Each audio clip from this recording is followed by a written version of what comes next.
Welcome, everybody. It's great to have you here at First Parish. Since the founding of this town on the other side of the river in 1638, the town was the parish, and services were held here in the meeting house, along with the conduct of all other town business.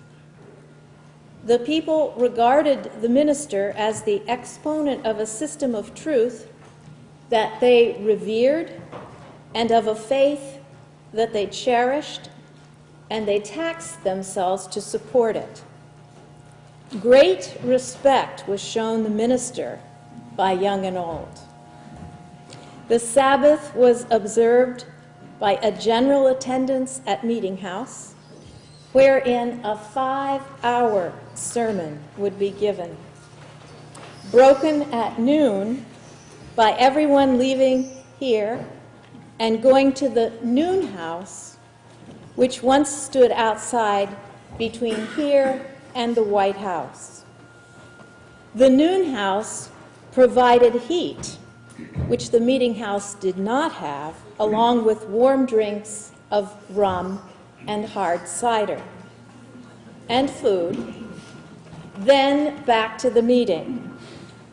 You were allowed to have your dogs at your feet to keep you warm, and a wood frame and tin warming device filled with hot coals at your feet also.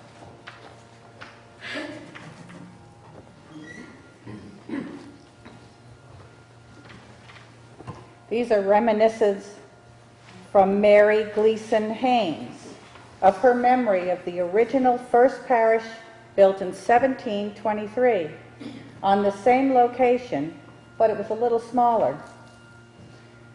I think people enjoyed their simple way of living in 1795 as well as they do now in 1865.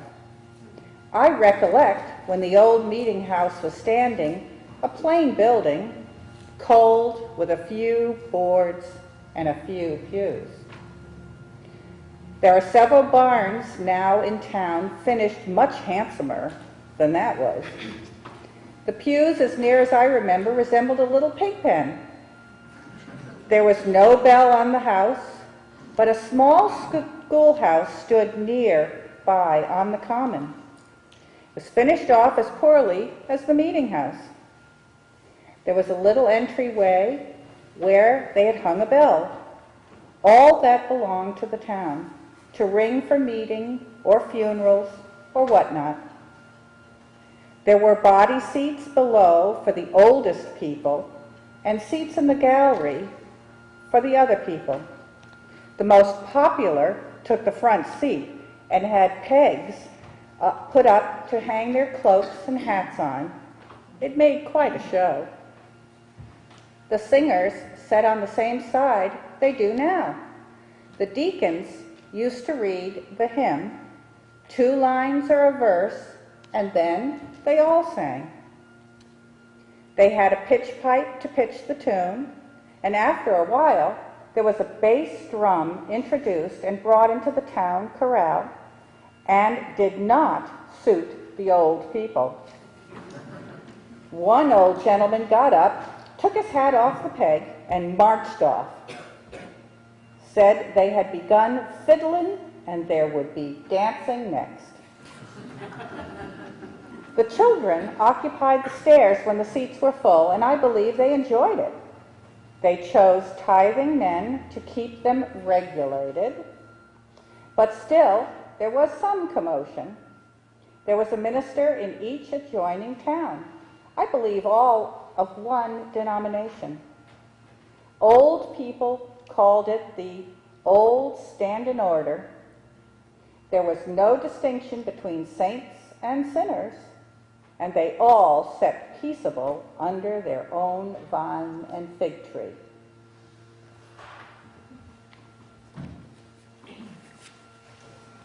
And here starts our story of the early days of religion in Sudbury. This will not be a complete story, let me warn you. Starting in about 1810 hereabouts, new ideas came into the area, and the townspeople started to question the old ways and why there was not other places of assembly for people with new ideas. Why should the town support a minister who did not speak for them?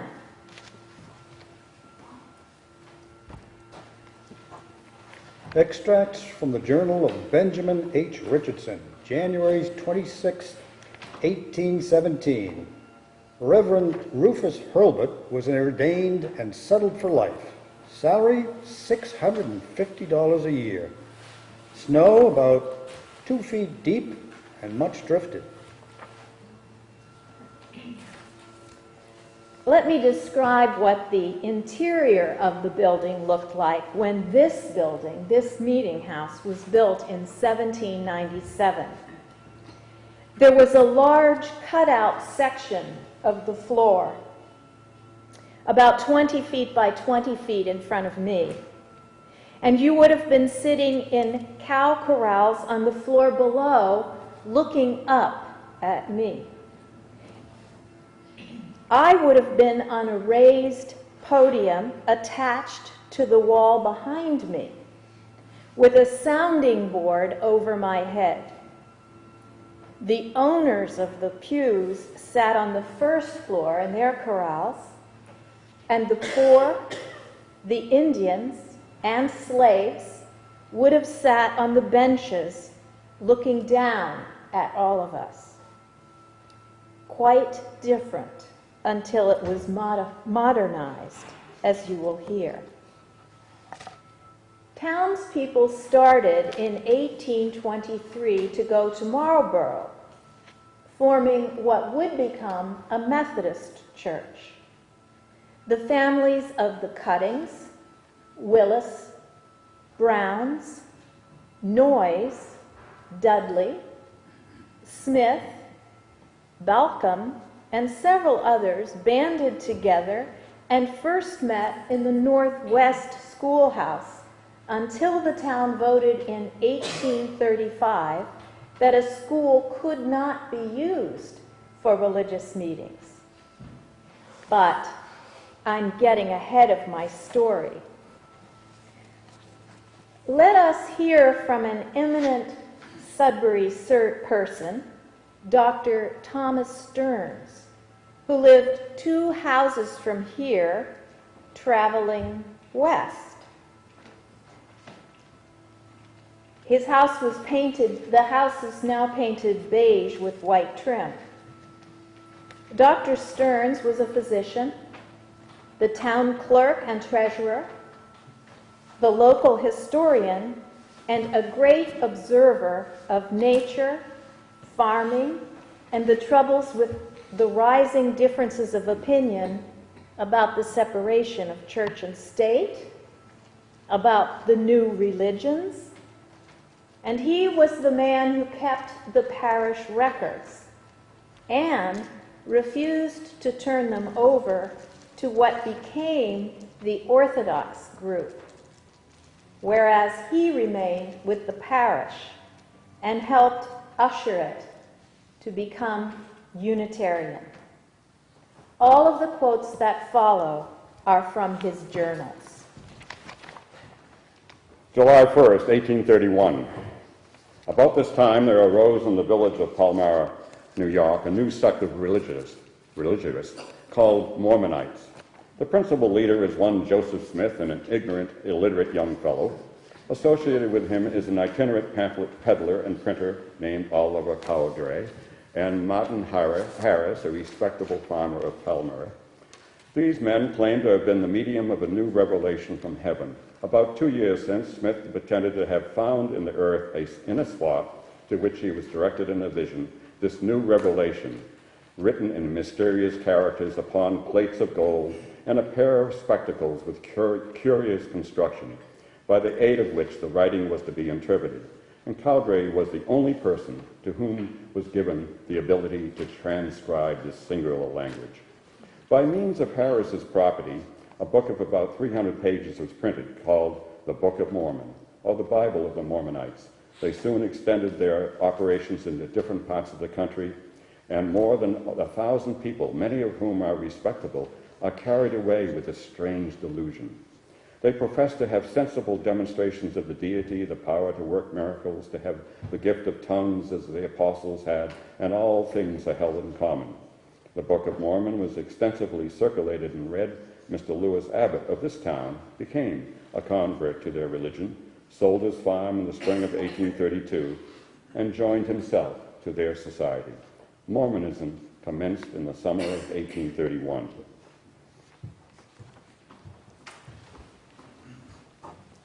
June 30th, 1832. Many people were greatly alarmed by impostors and false predictions that the world is soon to come to an end, and by the incorrect calculations upon the appearance of an approaching comet, which was supposed to and would have appeared about the middle of this month. Some were so terrified as wholly to neglect the sowing and planting, and spent their time either idly or in reading the scriptures and praying, and in preparation for immediate dissolution.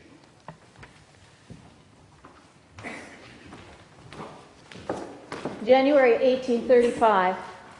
Probably at no time since the settlement of this town was there so much party spirit as at the present time, and principally on those subjects which, of all others, ought to lead to unity and charity.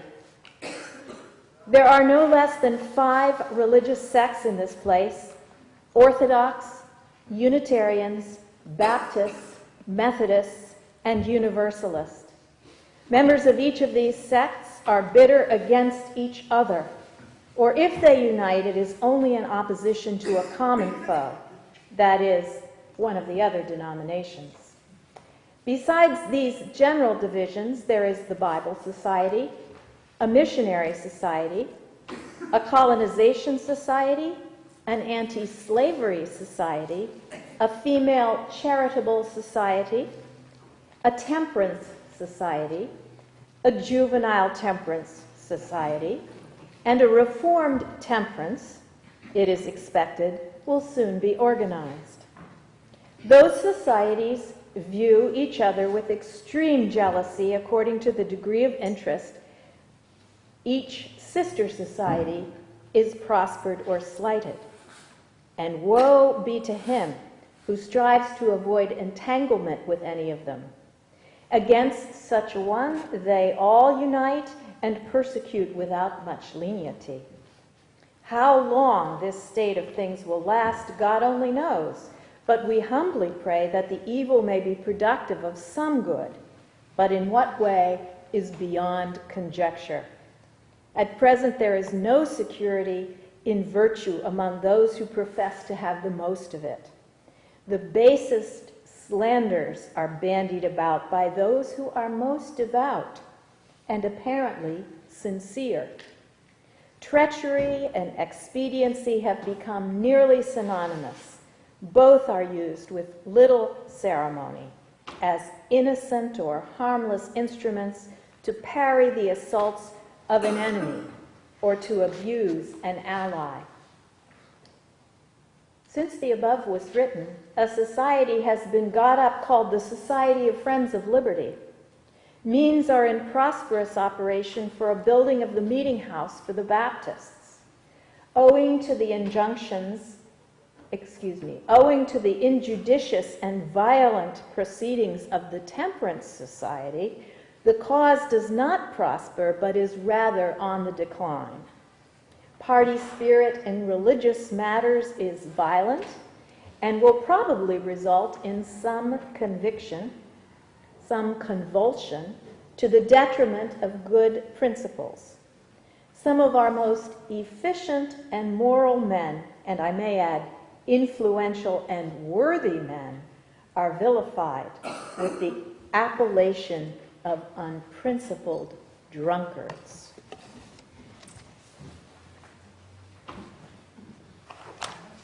May 25th, 1835. This day at a church meeting, the Reverend Mr. Hurlbut confessed that he had not proceeded as he ought in regard to the difficulties between us, and a reconciliation took place. September 9th. This day, the carpenters commenced framing the Methodist meeting house. A piece of land was lately purchased for its site by Messrs. Emerson Brown and Edwin Cutting. September 19th. This day was the frame of the Methodist meeting house raised. November 17th, 1835. This day, the center schoolhouse was removed from its former location in front of the new Methodist meeting house to its present situation 30 feet east of the end of the horse sheds. 5 years since the same house was moved from the top of the hill 2 or 3 rods north of where it now stands. March 5th, 1836. This day is the first spring light day we've had this season. A robin was heard in the orchard. Snow very deep and solid sleighing good. Quarterly meeting of the Methodists in the new meeting house, which was finished yesterday. The first quarterly meeting of the Methodists held in the new meeting house commenced on the 5th and ended on the 7th. It was held in the vestry, the principal room not being finished. The Reverend Elder Scott preached on the 5th and 6th. March 15th, 1836, the new Methodist meeting house was dedicated this day. Sermon by Mr. Stevens of Boston, a very eloquent young man. Services generally good and the house filled to overflowing. April 2nd, 1836. Serious difficulties have lately occurred in Framingham between the Reverend ministers there and their people on the subject of temperance. April 7th, 1836. On Thursday last, 31st ultimo, parish officers were chosen and parish organized, called the first parish in Sudbury. The subject had been agitated at times for some years past. June 6, 1836. On Sunday last, 5 young persons were admitted to communion, the largest number that had been admitted at one time since the ministry of Mr. Hilliard, that was here, admitted to communion. August 7, 1836, Sunday, 3 persons admitted to the communion, old difficulties unsettled, principally through the misrepresentation and obstinacy of the pastor. September 24, 1836. A 4-day meeting was held by the Methodists at their new meeting house in this town, which terminated last evening. It is supposed that many were hopefully converted. On November 24, 1836, yesterday an ecclesiastical court was held at the meeting house consisting of the Reverend Sylvester F. Buckland and many reverends from other towns, with each a delegate to investigate the conduct of Reverend Mr. Hurlbut in regard to the difficulties subsisting between him and myself. The council was called by the church at the request of Mr. Hurlbut and met at 11 o'clock a.m. and continued in the session until 11 o'clock at night. From that time till 5 this morning, from 8 till 2 this afternoon was spent in agreeing upon a result when the court adjourned. On the Sabbath following, the result of the council was read after the usual services were over, in which it appears that the council justify Mr. Hurlbut in the basis ingratitude and neglect of pastoral duty and of treating with contempt the directions in Matthew 18, 15, for the treatment of offending brethren through which such he considered me, yet without the least reason, and in total neglect of other duties, in encouraging others to abuse me, and himself in abusing me before the court itself, treachery, deceit, etc.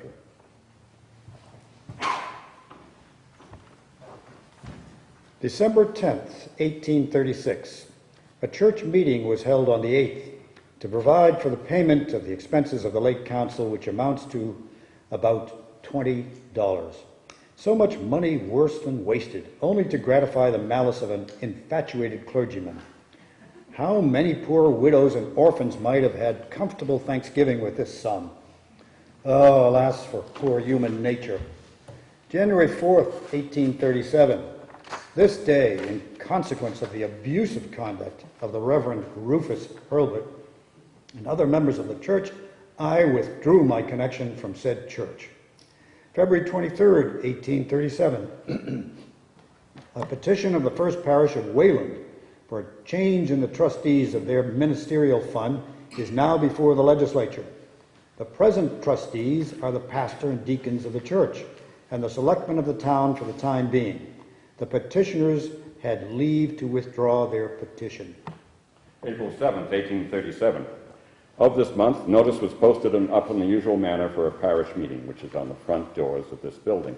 You posted all parish meetings and town meetings, to be held on Monday the 17th. Sometime in the course of the week preceding the 17th, the remonstrants obtained a warrant from Squire Nixon of Framingham for holding a meeting for choice of officers. How both parties in the parish will succeed remains a mystery which time alone can solve. Things look a little squirrely. April 17th, 1837. This day a meeting of the parish was held and chose a committee to procure a preacher for the next Sabbath and also voted to raise money by subscription. April 23rd, 1837, Sunday. The Unitarian Party in the First Parish succeeded in supplying the pulpit with a minister of their own sentiment. The Orthodox Party united for the day with the Methodists. The Methodist preacher in the forenoon. In the afternoon, the Orthodox minister preached from Psalms 106, 15, reflecting severely upon the Unitarians. Seldom has more party spirit and ill feeling been manifested than was manifested by the Orthodox Party on this occasion.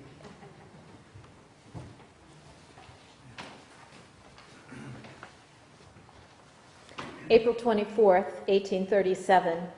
This day, the Methodist Episcopal Society was organized and regular officers chosen. Mr. John P. Allen, clerk. April 28, 1837.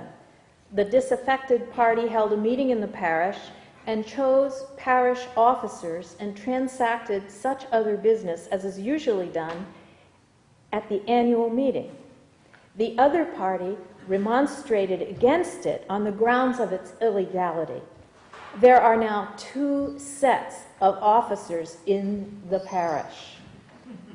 O tempores, O mores.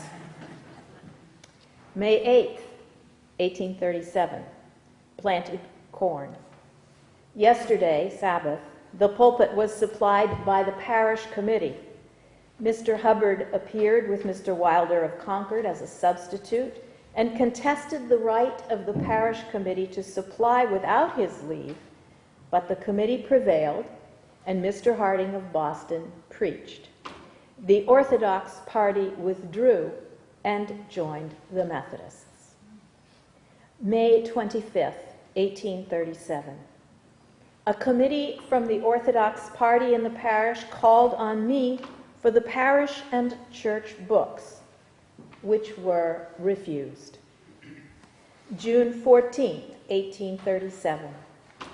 This day, the disaffected party in the parish went to Concord for the purpose of getting an indictment against some of those who had lately joined the parish under the pretense that they were not legal voters. Was myself summoned to produce the records and went before the grand jury. June 16, 1837. This afternoon, between 4 and 5 o'clock, commenced one of the most violent hailstorms ever witnessed here, which continued about an hour. Sharp lightning and heavy thunder. Thursday evening, June 22nd, 1837, about half an hour past 2 o'clock this afternoon, there was felt a slight shock of an earthquake. The motion was inconsiderable, but the sound was like a heavy thunder at a short distance, which continued to rumble for the space of 30 seconds or more. The forenoon was rainy, but the afternoon was clear and warm. Only small, fleecy clouds were to be seen above the horizon. September 3rd, 1837, the Methodists have held a protracted meeting during the past week. About 18 to 20 persons, it is presumed, are hopefully converted. October 3rd, 1837, these persons, Captain Israel Haynes, Noah Parmenter, and Nathan Parmenter, were indicted in June for illegal voting at the parish meeting in March 1st. Were discharged from said indictment by verdict of not guilty before the Court of Common Pleas at Lowell. February 17th, 1838, the runaway part of the parish held a meeting called by a warrant from Warren Nixon and chose parish officers and voted to commence a suit for the books in my hands as clerk of the parish. I intend to hold them till I am convinced somebody else has a better right to them than I have. February 28th, 1838. Parish difficulties continue. On Monday last, a precept was served upon me in behalf of the Orthodox party, as they are styled, for the damage done to them by me for holding the parish books, which were committed to me by a majority of the parish in March last. Thus would they persuade the world that they have all the holiness, all the sense, and ought to have all of the property of the parish? September 16th, 1838, the day which answers to the 6th Old Style, is the second centennial anniversary of the incorporation of Sudbury. It is much to be regretted that the inhabitants of this ancient town would not have laid aside their political and irreligious animosities and united in celebrating this day, a day never to return to anyone now living. Alas, for poor human nature. On the instant was decided the Supreme Judicial Court, sitting in Boston, the important question respecting the rights of the present occupants of the old meeting house to hold said house and funds, which was in favor of said occupants.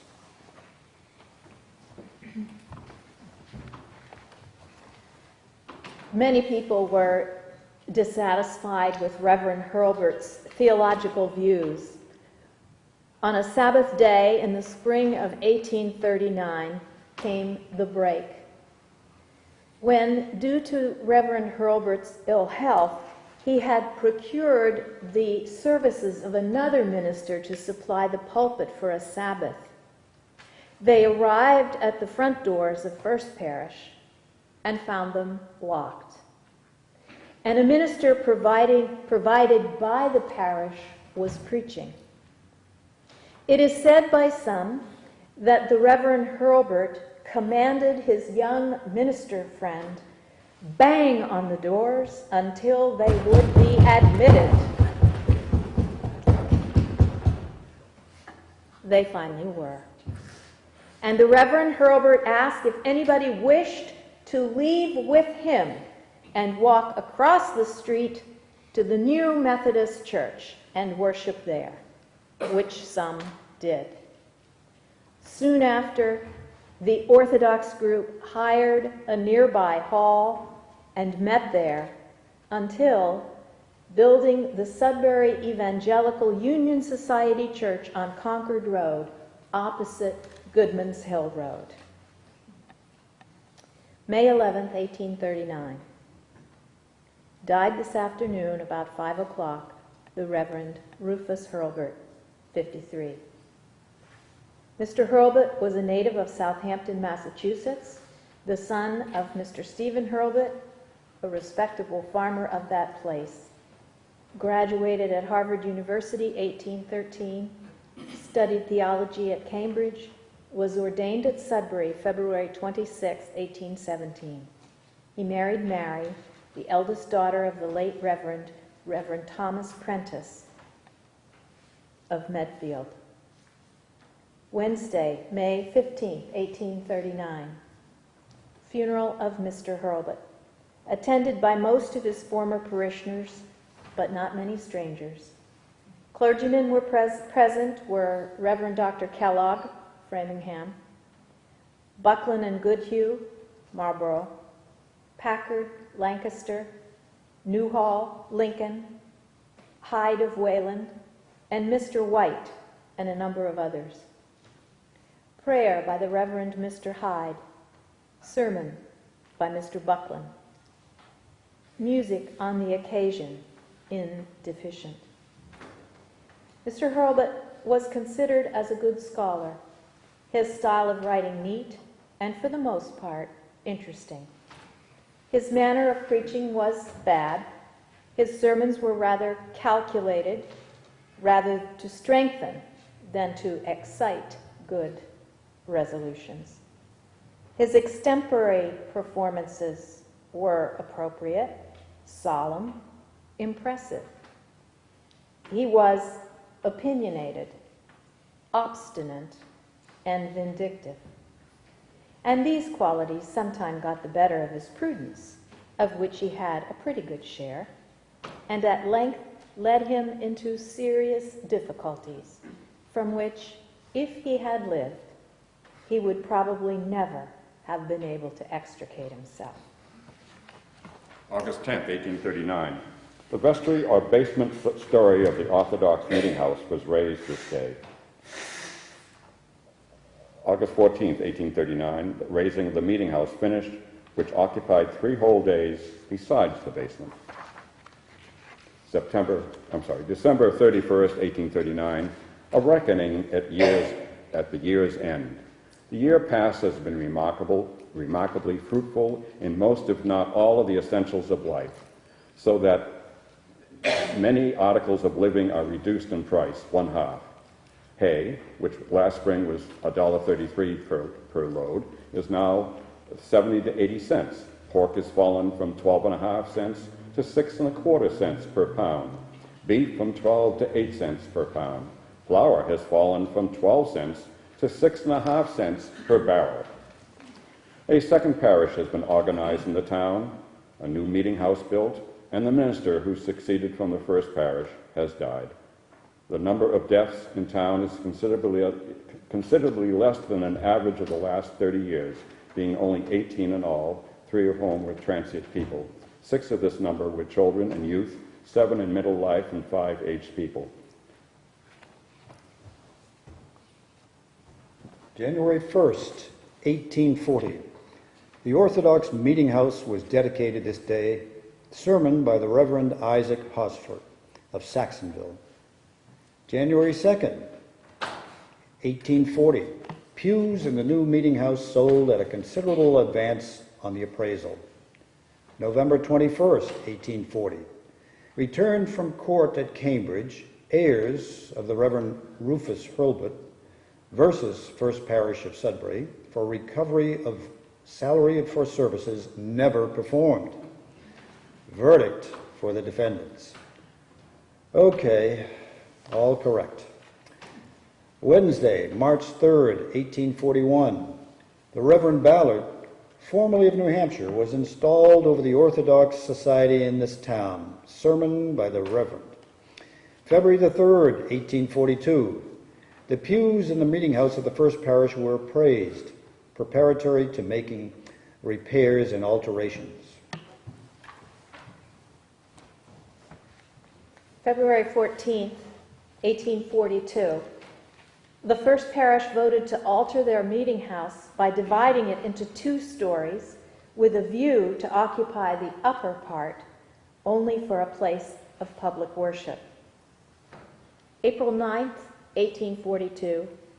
Nathan Haynes contracted with the Committee of First Parish to repair and alter the meeting house for $985. October 26, 1842. The meeting house of the first parish in this town, which has been thoroughly repaired during its past season, was dedicated this day. Introductory prayer by the Reverend John B. White of Wayland. Reading of the Scripture by Reverend Thomas B. Gannett of Cambridgeport. Prayer of dedication by Reverend William Barry of Framingham. Sermon by the Reverend Joseph Field, Doctor of Divinity of Weston, from James 4, chapter 4, verse 8.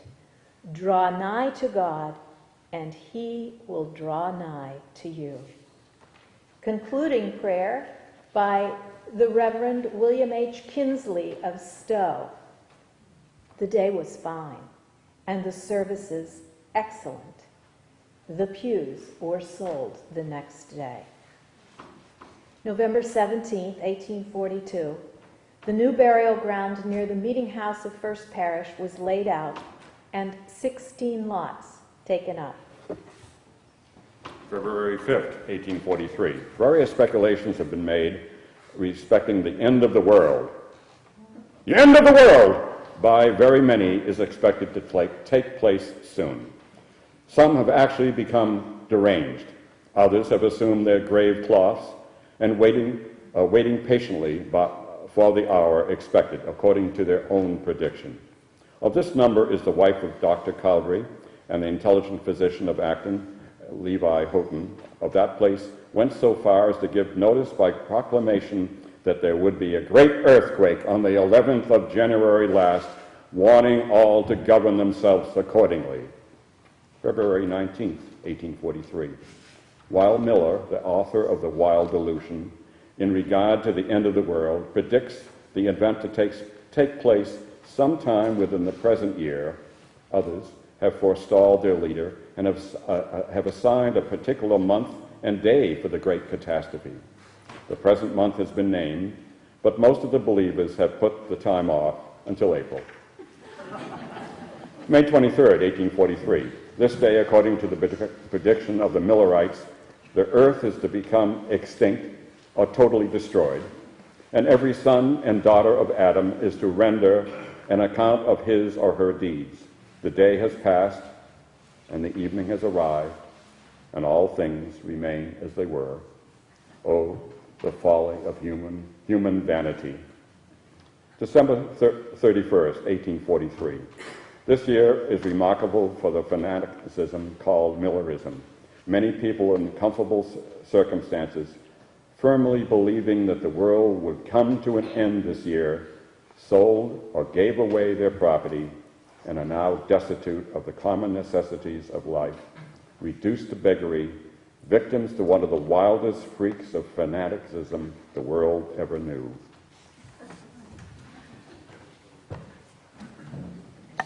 Many more changes would be coming about in the ensuing years, with more denominations and branches of Christianity, but we will have to continue that story on another day. We'd like to thank you very much for listening.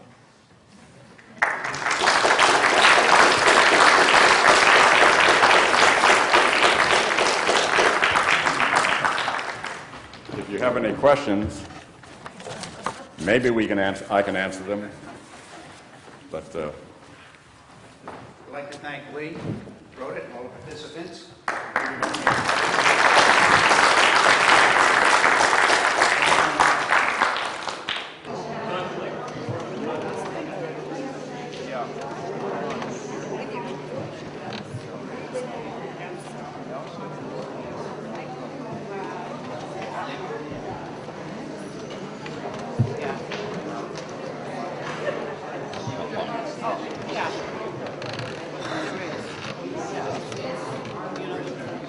Oh,